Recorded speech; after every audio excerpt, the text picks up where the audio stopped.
ఈరోజు ఇంట్రెస్టింగ్ స్టోరీతో అయితే మేము ముందుకు వచ్చేసాను. డైనోసార్ స్టోరీ గురించి అయితే ఈరోజు చెప్పుకుందాం. స్టోరీ పేరు వచ్చేసి ధైర్యవంతుడు డీనో. ఎప్పుడో చాలా కాలం క్రితం పెద్ద పెద్ద అడవులు పర్వతాలు ఉన్న కాలంలో డీనో అనే ఒక చిన్న డైనోసార్ ఉండేది. అది చాలా తెలివైనది, కానీ కొంచెం భయపడేది. ఒకరోజు అడవిలో భయంకరమైన తుఫాను వచ్చింది. గాలి బలంగా వీచి చెట్లు విరిగిపోయాయి.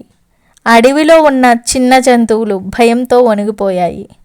అప్పుడు డీనో తన భయాన్ని పక్కన పెట్టి అందరికీ సహాయం చేయాలని నిర్ణయించుకుంది.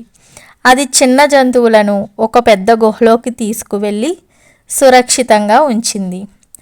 అంతలో ఒక చిన్న పక్షి తన గూడు చెట్టుపై చిక్కుకుపోయిందని తెలుసుకుంది. డీనో ధైర్యంగా చెట్టు దగ్గరికి వెళ్ళి తన పొడవైన మెడతో ఆ పక్షిని కాపాడింది. తుఫాను ఆగిన తర్వాత అడవిలోని జంతువులన్నీ డీనోని అభినందించాయి. నువ్వు నిజమైన హీరోవి అని అన్నాయి. ఆ రోజు నుంచి డీనోకి ఒక విషయం అర్థమైంది. ధైర్యం అంటే భయం లేకపోవడం కాదు, భయాన్ని జయించి మంచి పని చేయడం అని.